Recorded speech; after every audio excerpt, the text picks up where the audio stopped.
So, ladies, Yes. What do you think? Take the mask off. Oh, I'm sorry.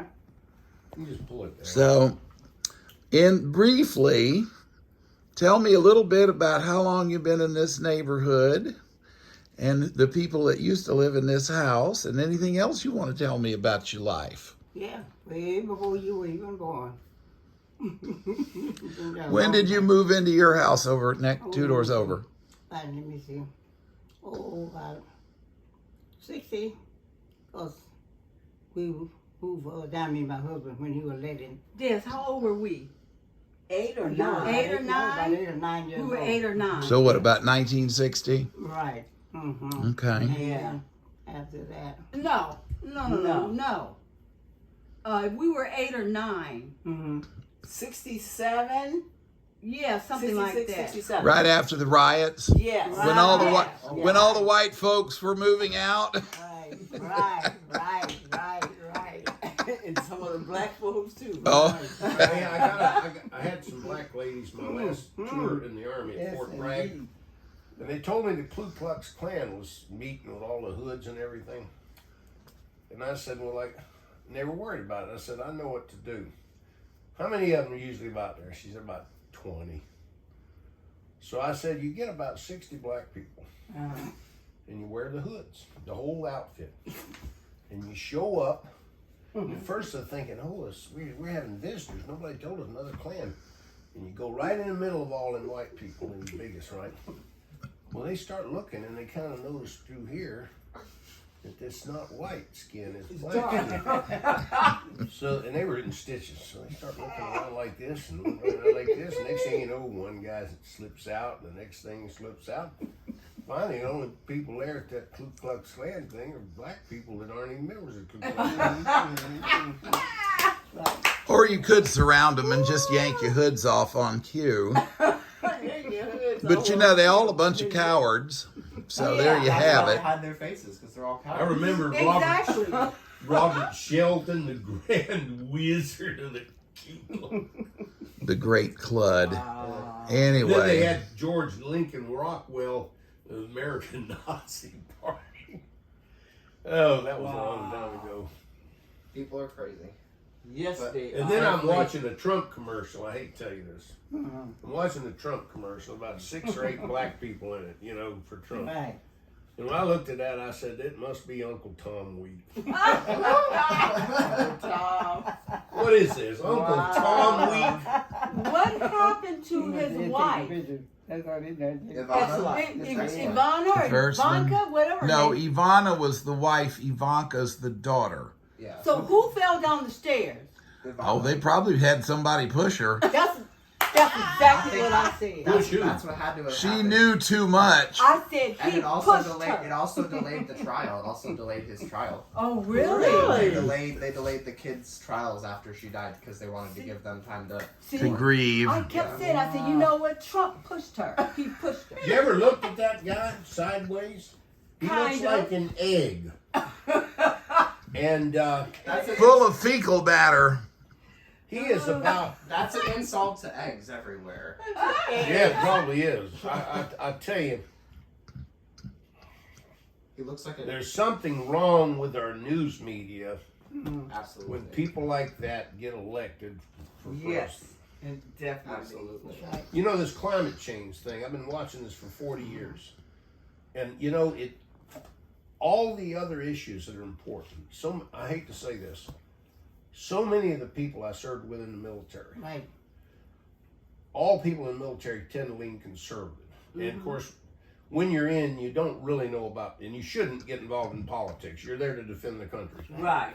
But there's a lot of reasons, especially people that came out of the, during Vietnam and afterwards. And I hate to say it, my father told me when I was about 10 years old, he says, all you got to do is tell people 90% truth and a 10% lies and just keep telling it. And that's what like Fox News and all these other, and I hate to say it, they've taken the goodness of these people and their basic responsibilities. Now, some people say, well, they voted for Trump because they're stupid. And of course, right-wing people say that they voted for Obama because I don't believe that. I don't believe most people vote because they're stupid. But what happens is the corporate news has been so bad about Yeah. telling people in this country, Americans live in air conditioning and all this. Well, these people in Europe, they're not set up for that. That's right. And, you know, they've been warning. A lot of people here aren't either. Antonio Guterres, you know, and I love the United States. I think the people are the greatest, but since I got out of the Army, I've thought my country would lead the way in this. And it's not going to matter who you are. And you know, the thing about it is, it always hurts. Like, I spent to a lot of third world countries, combat zones in Africa, Central America, Asia, and the people living in grass huts and all that, they don't have air conditioning. They've been suffering for years. They had floods in India and Bangladesh that displaced 10 million people.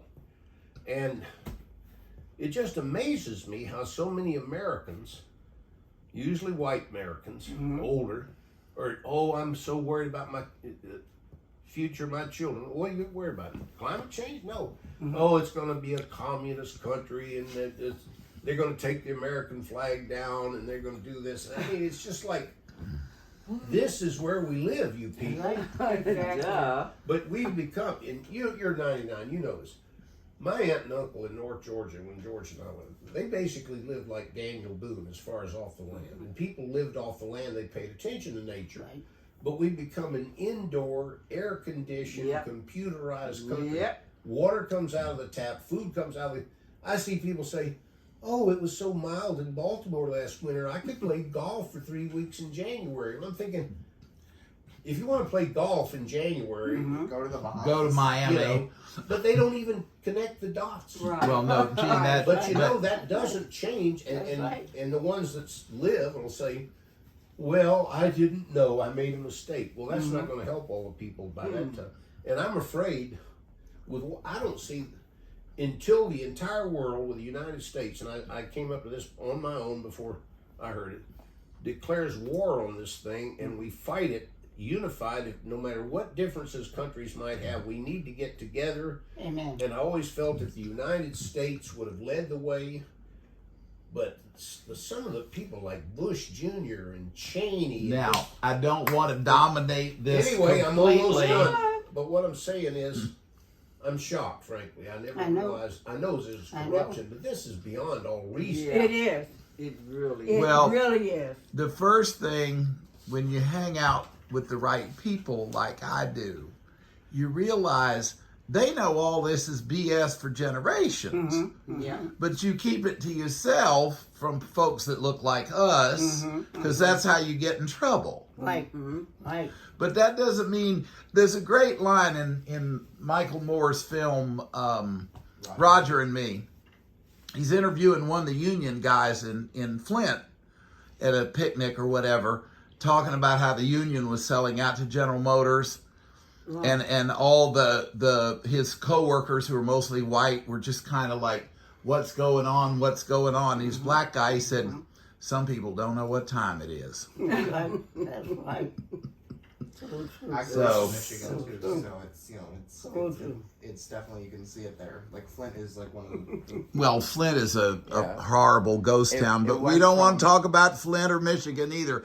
The reason I wanted to do this is because we have these three extraordinary women who are a part of the fabric of this wonderful neighborhood that I live in now. Yes. And I wanted to hear about that a little bit, Oh my God. especially since your mother, Mrs. Booker, is like, she's a living institution. She's a piece of living history here. Right. Right. when you first moved here, did LA still have the streetcar system? What did you say? The streetcar system, because LA The used to red have- cars. Yes. Yes. It the red did. cars, the street cars. What is Remember When the you were living with streetcars Aunt that used to Emma? go down the Oh, street? yeah, the street cars. Right. Right. They LA used to have one of the best. We know streetcar that. systems in the We world, know right? that. I want to focus on. Mrs. So, Booker was here when they were making all those great black and white film Right. gangster movies in the 40s and That's been a 50s. long time. Yeah. so pretty much. how old were you when you came here, Mrs. Booker? When I came here, oh, I was young. I've been here a long time. I came here, I was 18 years old. Oh, Been okay. here ever since. And what part of LA did you start out in? What part of LA? Yeah, were you over on Central Avenue? Is that Yeah. where you were living? Mm-hmm. Where was Aunt Emma living? On the east side. We call it the east side on Trinity Street near. Yeah, not far from Central. Take your masks Right, off, ladies. Yeah, not far. Take them off. Off. They called it the street used to be called Santa Barbara. Yeah, Right. Now it's King Boulevard. King Right. Boulevard. That's right. That's right. Right. Santa Barbara Boulevard, they changed it. Well, they changed it to Martin Luther King. So, Okay. and then, what kind of work were you doing in those days, Mrs. Booker, or were you working? Well, I didn't really do too much work. Really, it's a shame that I didn't. Because my auntie, she kept me. Okay. She sent me to school. And shortly after that, I got married. And really What kind of work did your husband do? Pardon? What kind of work did your husband do? Oh, he was working at the wait a minute. He was LA Unified. He was Right, a teacher. right. And then he worked for the Right. city of Los Angeles. Right. And then he went from the city to the county of Los Angeles. Better pay. Miss Booker, take her mask off. Y'all look weird with that blue beard on your neck. Thank you. Thank you, Mr. So he was working, and you were home raising your two talented daughters. Right? Talented. That's us. I don't know what we're Oh, they're talented. I stayed home If right they're there. talented, which Charming and talented. they're obviously talented, so what in the world are they having to do with All you? of that and above. And I wanted to go to work, but my husband said, no, take care of the babies, Evelyn. But you said you worked a while in a factory. Well, I worked a little while, but he wanted me to take care of my two daughters. Well, Yeah, I didn't work Yeah. not too long. Where were you Now- born, Mrs. Booker? Pardon? Where were you born? Methodist, Louisiana. And so you left there when you were 18. Oh, yeah, cool. You left there You when said you you were left- 18? You left there when you were 18. Oh, yes, yes, Yeah, yes, yeah. yes. Now, where? Tell us Where? about the life in Louisiana. And what was the name of the town again? I Where I missed- live? in Louisiana. Well, Where?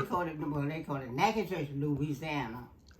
Natchitoches, Louisiana. Oh, Nacogdoches? Yeah, No, that's no, right. no. No, that's Texas. Yeah. Yeah, there's a Nacogdoches, and she was in Natchitoches. Yeah, Oh, that's right. Nacogdoches. Okay, what was that near? Mhm. Baton Rouge or New Orleans or? Lake Shreveport. Oh, Shreveport. Okay. Yeah. Yeah. Oh, when I worked in this area for children's services, and some of my favorite families had migrated from Shreveport. Yes. Oh, That's really? right. Yeah, grandmothers with their grandchildren. Mm-hmm. One of them had 8. Oh, yeah. And they used to go back and forth from L.A. to Shreveport. One day I was buying a Ford Aerostar, right? Because I wanted a van, and she had one. I can't call her name, but Mrs. I'll just say Mrs. Charles, just to change the names to protect confidentiality. And I said, well, is an Aerostar a pretty good vehicle? And she says, oh, I used to have one, Mr. Guerin. I have that Windstar now, but it's not half as good. I loved my Aerostar. And I said, well, what was it like on the highway? And she said, well, my babies don't like to fly. And we'd go to Shreveport 2 or 3 times a year. We'd pack it up with the kids, sandwiches, cold drinks, and drive straight through in 2.5 days. Are you related to Senator Cory Booker? No. No, we're not. Not even close. Not even Now, close. obviously, he doesn't sound like he's very popular to you. He's to me, he's very popular. I think he's really, really cute. Off the record. Yeah. But I think he's okay. But I called my aunt on my dad's side of the family. The Bookers, The yeah. Bookers. And she goes, no, we're not related to Senator Cory Booker. I'm like, Well, what does she know? because she's the I'm- aunt in the family that Keeps the history. Yeah, and thinks she knows. she knows everything. everybody's ages, when everybody died, when everybody got Well, married, when everybody was you pregnant. could always do genetics testing, and then that's how you find out who you're really related to. That's Yeah, true. that's true. That's But true. don't you have to give up your DNA and all No, that no. kind of Well, no. stuff? They just send you a swab, and it gets your saliva, and you send it back to them. I did it. We're originally from Mongolia. We were actually Asians because on our father's side they come.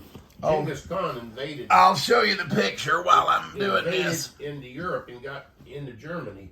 Really? And, Well, Gene, we aren't from Germany. I know, but what I'm saying is, you see, when I saw a German woman one time, straight black hair, olive skin, Well, olive slanted eyes, skin's and I the said, her giveaway. name was Liz, and I said, "Where are you from?" She said, "Frankfurt on the Main," and I said, "Okay, fine. Your dad was in the Merchant Marine. He must have married some girl from the South Sea." No, you would never know she was a German. She walked down here, you'd think she was Hispanic, Asian, Really? because So sometimes this is our father's genetics. Yeah. And the purple is the heaviest concentration. This is the Slavic people, northern India, Mongolia, Nepal, Tibet, the edge of China. And what happened was back as the Roman Empire was collapsing, the Slavic people migrated west out of Asia into Europe. The northern Slavs became the Russians. That's why Putin looks like he's part Chinese. And the southern Slavs were basically in what we call Yugoslavia, which is Slovenia, which is where Melania Trump is from. Didn't you ever notice those high cheekbones and narrow eyes of hers? That's the Asian in her. Yeah. That's the Asian. And, well, here, I'll show you. I found our name should have been Vremshak. Yeah, And- just keep Garen, it's close enough. No, Garen was what happened was our father's mother was kind of crazy. And she left New York with our father when he was 3 years old and went to Tampa, Florida, and took up with a man named Columbus Garen and took his last name. And then his mother decided that Garen sounded more American than Vremshak. But see, now that's our Aunt Vladka. I mean, our cousin And that's Vladka. him. That's Jean. Yeah. And that's Vladka's mother. Granny. Right. And tell me she doesn't look just like she's Asian. Yes, she does. Yeah, but now here, that's Vladka's sister-in-law on the left and niece. And there is the husband / father, Boris, with Jean. Wow. A lot of Eastern European countries have a lot of. Yeah, I have a lot of Asian. He's actually from Russia. He was a Russian orphan. Oh, really? Was adopted, yeah. And this is the girl, Boris's daughter, Nika, who first Beautiful. replied. I found him on Facebook. That's how a lot of We thought they were all dead. Right, and all we had Germans. for 100 years was a name on a birth certificate. I have that birth certificate sitting in here somewhere. Let me find it. And my father, you know, that was it. And I put the name Vremshak, Vremsak, into Facebook one day, and 3 names pop up. But here's the other thing. This is our grandfather. Yeah. When he's an old man, 60. And I found his No, that's not. I found his grave in Forest Lawn, Glendale. That's where he came to California in 1920s. Mm-hmm. He didn't even know. Didn't even know. All these years I lived in LA and I didn't know. My father never knew. Our father never knew because his mother never told him. She lied to him, said he was dead. Yep. He And didn't, my you father know- died and never knew he had a half brother either. That's when he was a young man. Your grandfather? Yep. Oh wow. Yeah. Was he like a scholar or something? He designed automobiles and airplanes. Oh, really? Yeah. But you know, Los He was Angeles. in the Austro-Hungarian Empire Cavalry. Yeah, he was. That's true. He was Is that a picture of him? cavalry officer. That's all the way back in World War One. Yeah. Well, before World War One, he was out of there. He knew it was coming, so he got out of there. That's him as a boy. Looks But- like George. He does kind of look like you. And Beautiful, beautiful. This is my friend Anita Talbert's kids, Keen and Kyla. They're fraternal twins. Yeah. And we all joke with Kyla about winning the young Michelle Obama lookalike Yep, contest. just look like her. to say it. She does look like her. That's our grandfather. He was designing this airplane. Yeah. Is that right? And out here in L.A., yeah. Wow. Back So- when aviation was So really he big. was, when I found out that he had been in L.A., That was you, Ed. I saw it. which There he is in one? the red Like shirt it- there. Yep. Red shirt, There red he shirt. is there. Yeah. You mean that one? Yeah. Oh, yeah, that's when I got married to Davide, who also owns this house. My really? husband, yeah. Where is this? That's over in Lamert Park. A friend of ours had a house, and that was up on the top floor on the roof. That's Really? Lamert Park? Yeah, on Norton. Between Stocker and Crenshaw. I mean, Stocker and Really? King. Really? On Norton, yeah, he has a rooftop. He built his house up. Well, solar powered. He's got solar panels up there, and yeah. There's a lot of So stuff in his house. You can different. see his house How is like long really ago big. was that? Well, let's see. Let me see. Years ago, 2010. 15 is when you Yeah, 2015. Almost 10 years ago. It's so different. Who, me? No, the background, your background. Well, no, that's Slovenia. That's our cousin Vladka. She loves to climb mountains. Slovenia is very And- mountainous. It's basically surrounded by mountains. It's like Switzerland, kind of. No, it's just east of Switzerland. It's basically the eastern slopes of the Alps. And these are all the... Now that's oops, I just dropped the phone.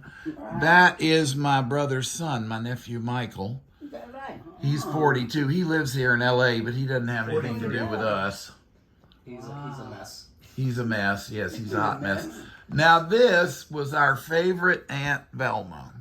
No. Yeah. Velma was the walking, talking storyteller, Beautiful. family historian on my mother's side. She's my mother's next older sister. And this was taken in Mount Airy, Georgia.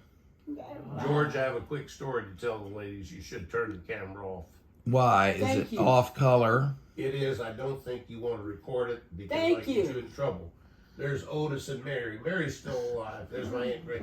Anyway, I want to tell you something. This is Aunt Velma. Go back to Aunt Velma, George, and let them look at Aunt Velma. Aunt Velma was full of devilment.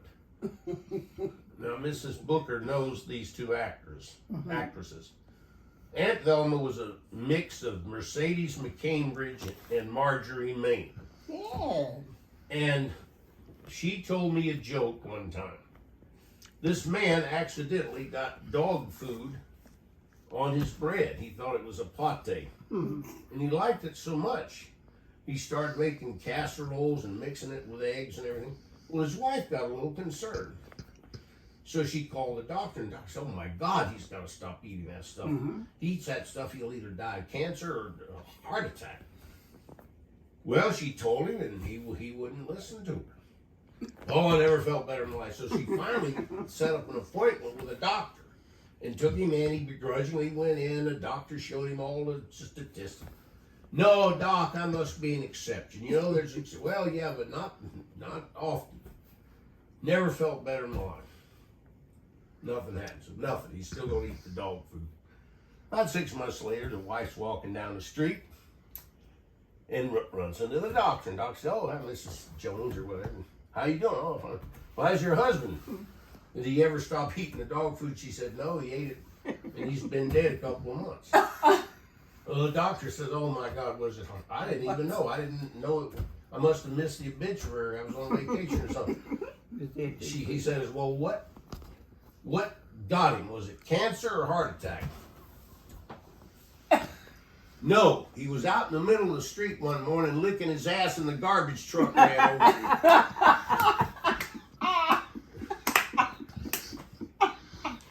Now Now that's my aunt. That's my aunt. That was her joke.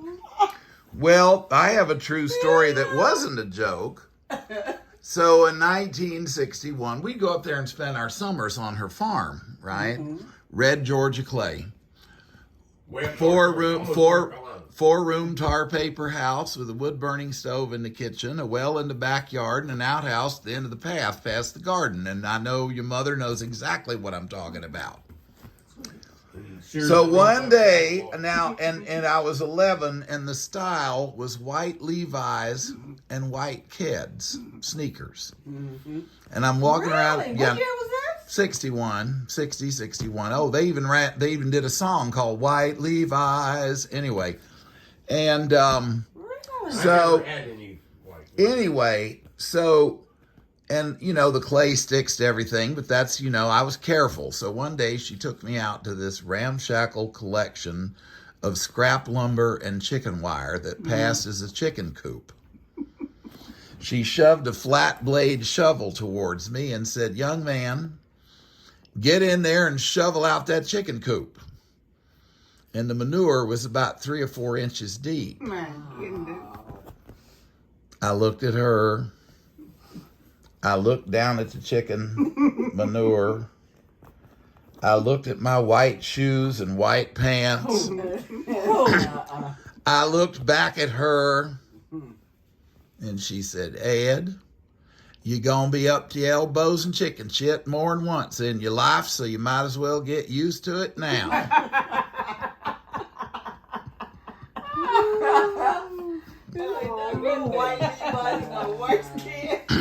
But she had, listen, none of those girls had an easy life. Their mother had 6 children by 5 different men, wasn't married to the last 4, including Velma's father and our mother's. She brought them up in an abandoned train station that they sharecropped cotton to pay the rent and haul water from the neighbor's well, because the train station didn't have its own well. And let's just say they didn't have the time or the energy for pretentiousness or BS. Right.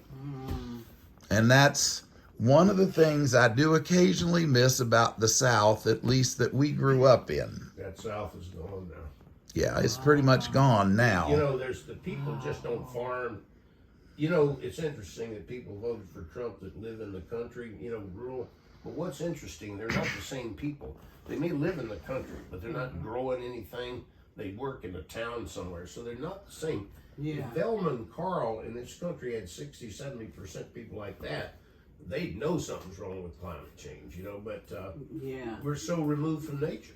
And most of the farms now all over, in the Midwest and the South, they're all owned by corporations now. Well, not so much in the South. Actually, you know who's buying up all the farms in the South? Mexicans. Because I'm serious. You go to Georgia, and their dream, the reason they all came up here, was to have There's the house right there, Velma. was to have their own land. And it's cheap there. And all the people that used to live on it don't want to be bothered anymore. They've all moved to cities. Now, that was the house. It's derelict here. Is that the one at the train station? No, this was Velma and Carl's house.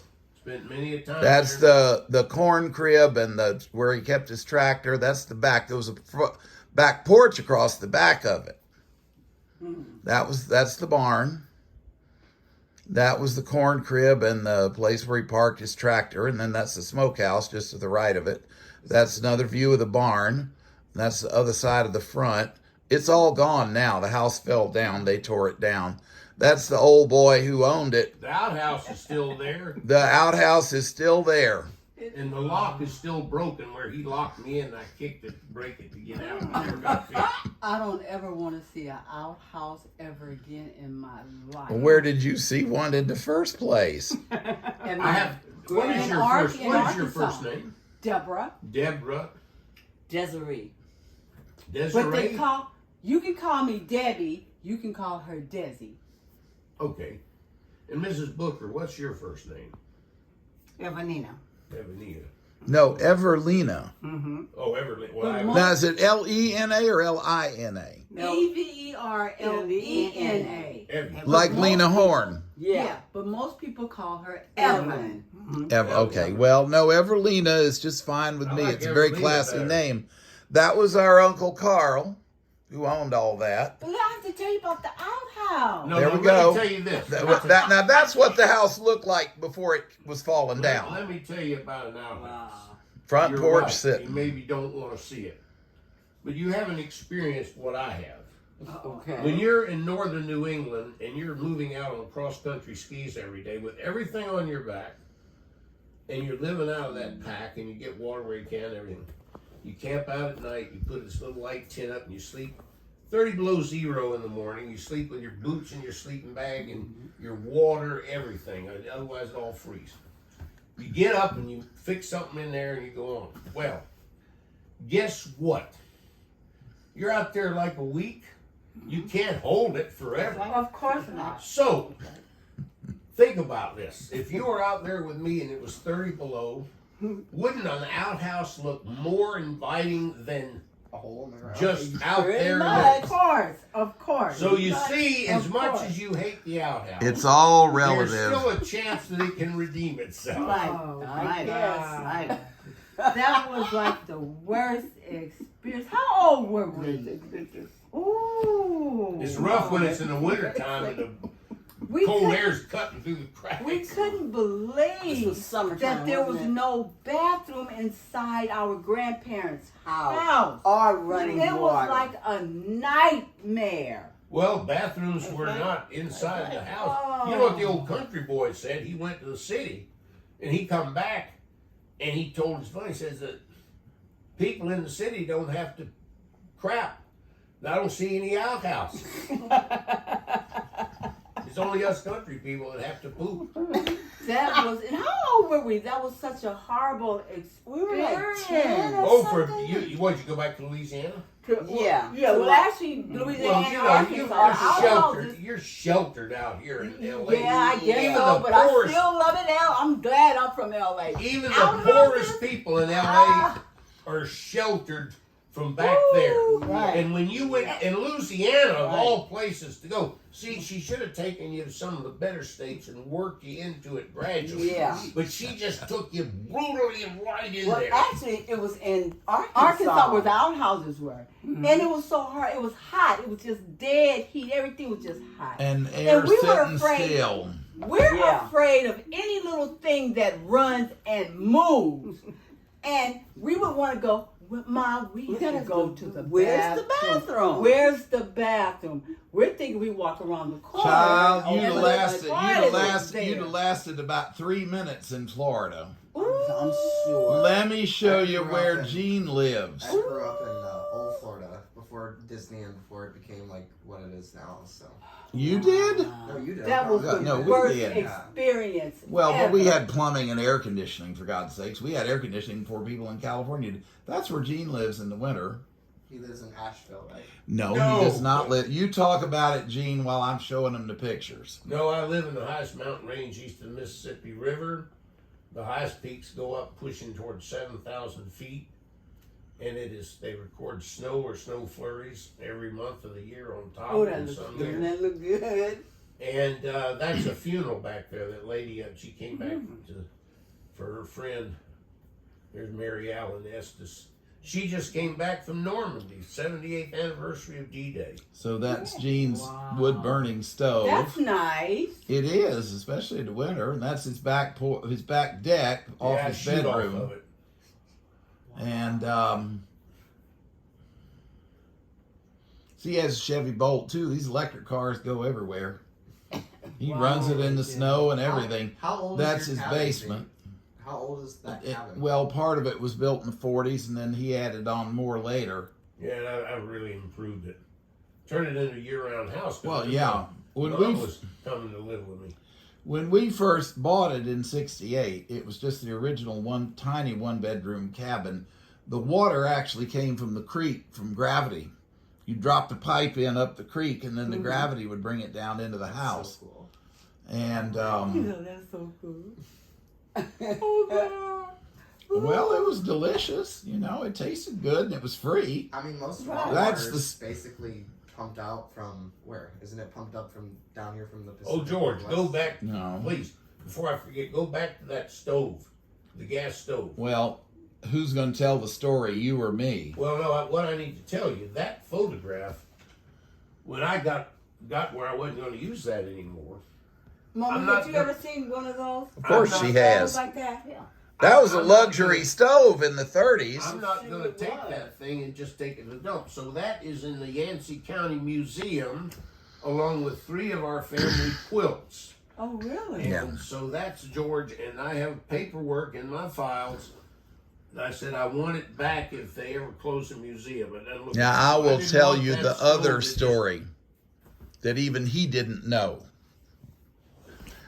In the early 70s, they bought this cabin in like 1970, 69, 70. And 68. when my parents had decided in the early 70s they were going to go spend time there in the summer, it had a wood-burning stove and a couple of hot plates, and that was it. So my mother said she wanted a gas stove because the wiring in the original house was not capable of carrying a gas range.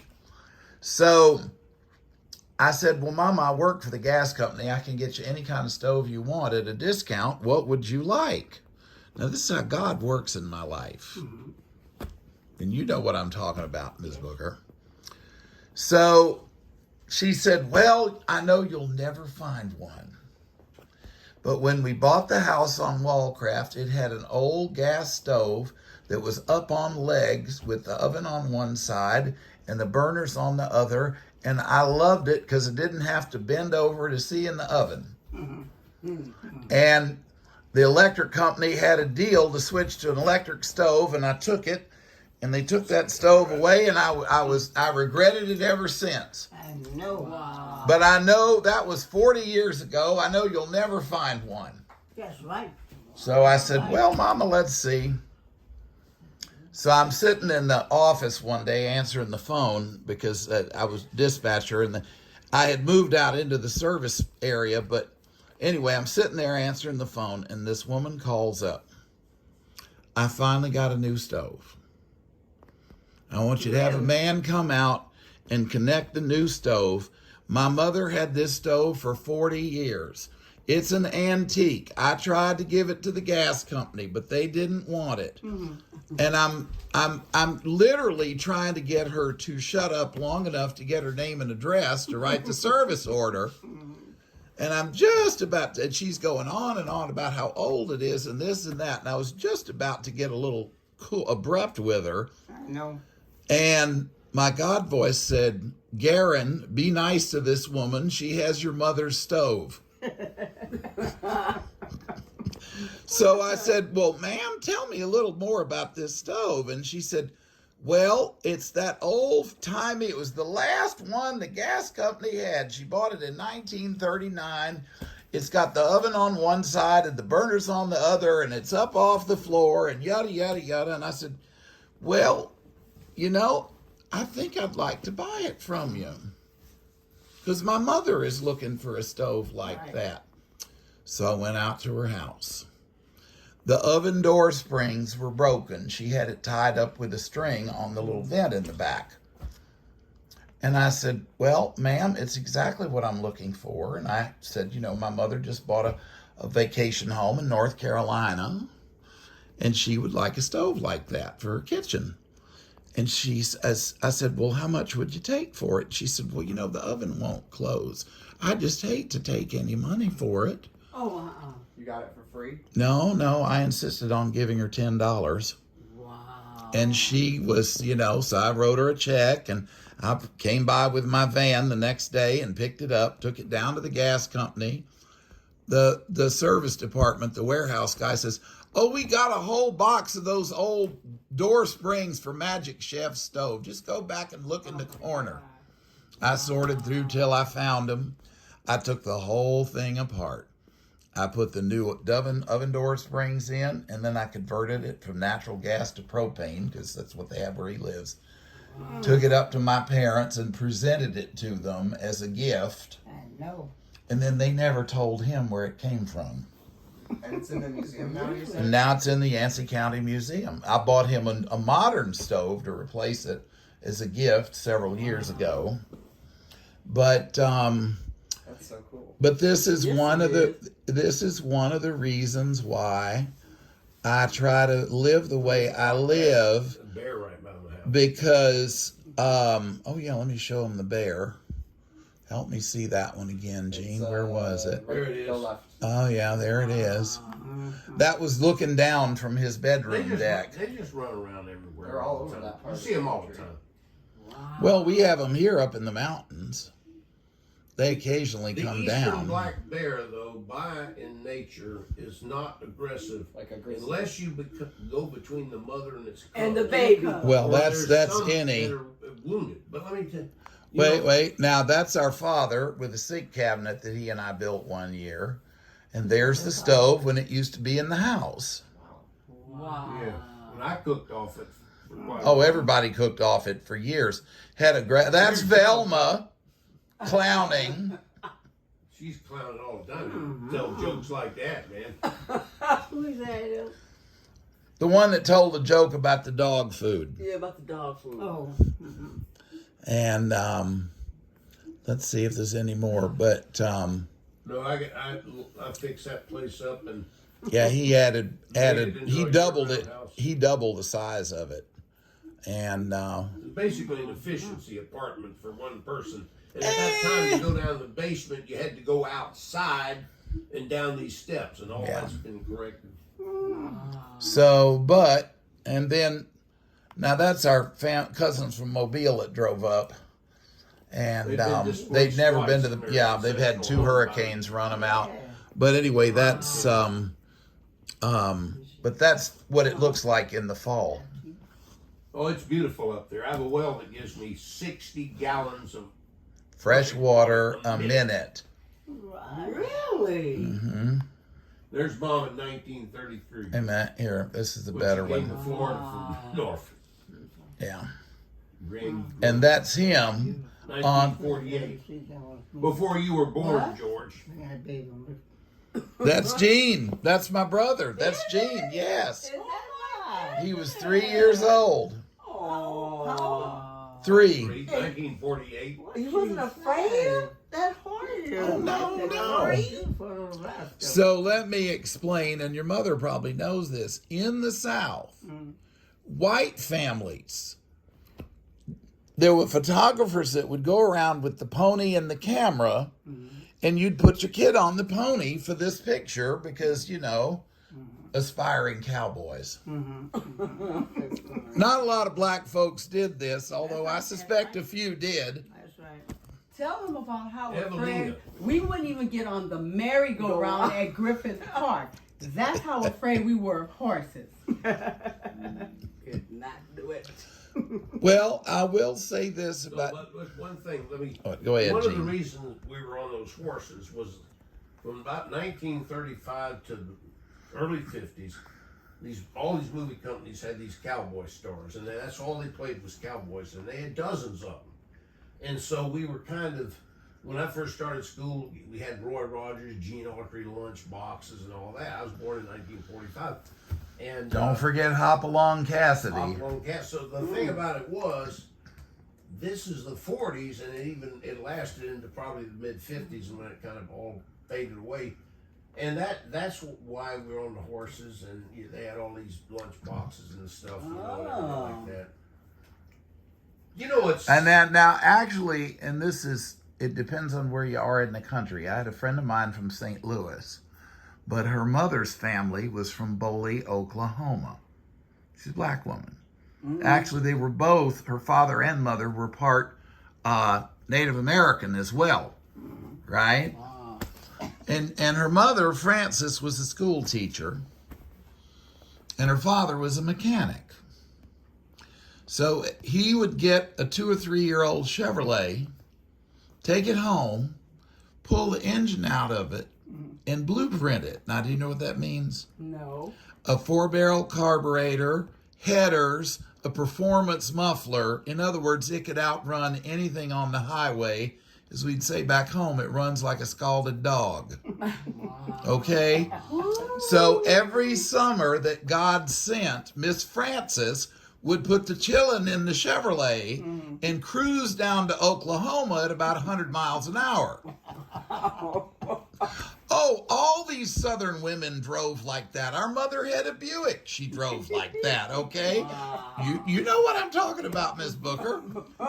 Anyway, well, I'm not done. Well, no, I'm just hoping these nice ladies Their and Mrs. Booker will come back often while I'm here. their uncle, Of course we will. their uncle, her mother's, maybe it was her mother's uncle, is in the book Black Cowboys. Oh, really? Because in Oklahoma, doesn't matter what color you were, you rode a horse and rode cattle. Most cowboys were actually black anyway. Well, not most, but a lot. Really? Oh, God, Mexican yeah. Vaqueros are actually the most skilled in Yeah. killing horses. So- Vaquero is a cowboy, vaquero. Yeah. So y'all just don't get me wrong. I moved here because I wanted a more sheltered life. But in Florida, where we grew up, you know the expression, what doesn't kill you makes you stronger, was invented in Florida. Really? Gene, tell them about bugs. Tell them about palmetto bugs in the house, Gene. You don't want to go there with us. City, all our We life are is so just city. It's, I mean, just the any. Oh, well, we were in town. We had running water and air conditioning. And for her to live, we raised in Louisiana, In Louisiana, she's more afraid of bugs than we are. Well, Well, that's because Louisiana doesn't have the bugs Florida does. Right. I heard about it. Okay, let me tell heard you, about ladies, a historical story that my mother told me. During World War II at Drew Field, where I was born, Dad was stationed in the Army Air Corps. They had this joke, and there was one morning. It was in the swamp, late at basically. late at night, about 3 o'clock, this lieutenant wakes up, and there's 2 big mosquitoes sitting at the foot of his bed. Big things. One's bigger than the other, but they're both big. And the guy, one of them says, "Well, should we eat him here or take him down to the swamp?" And the other guy said, the other mosquito said, "We better eat him here. If we take him to the swamp, the big ones will take him away from us." Well, Mom told me they'd put 40 gallons of fuel in one before they realized it wasn't a P-38 fighter plane. Wow. Ladies, I have to say That's something. hilarious. You can stay here as long as Ed, you can put up with my brother. But I'm driving him to the hospital tomorrow, and And we're gonna go because she's getting tired. I see know. her over here yawning and stuff. well, I just have to say something too. It's this, ma'am. I'm 100% disabled combat vet. And Mrs. Booker, when they finally commit me to the VA nursing home, will you come and visit me once in a while? Aw. What did you say? When they finally commit him to the VA nursing home. Will you come and visit me once in a while? Be happy to Wait a do minute, wait a minute. Ask him what make him think he's going there. Well, you're certainly younger than I am and in better Oh, shape. no, You're not no, walking no. with a cane or anything. You look like my son. What you think? Like my son. I'm old. What you think? I'm old. I'm old. Well, there's always somebody older until I you get never big. thought You're not I yet the old I'm first way caller. up there, the baby. You know what? As you get older, it's kind of demoralizing because I look at actors that Oh, I thought were so young. old when I was a kid. Young. Yeah, when you were a Guy, kid. and this, this one guy named Will Wright. He couldn't have died at 68. That guy looked 80 in 1945, and he didn't die until 1967 or something. 68 years old. That guy was born old. Anyway, ladies, I hope to see you more. You too. Definitely. So nice. We have to Nice. see Love you love again. I'll take care of you. Definitely. Little hand, little- So sweet. Well, Definitely. continue to record.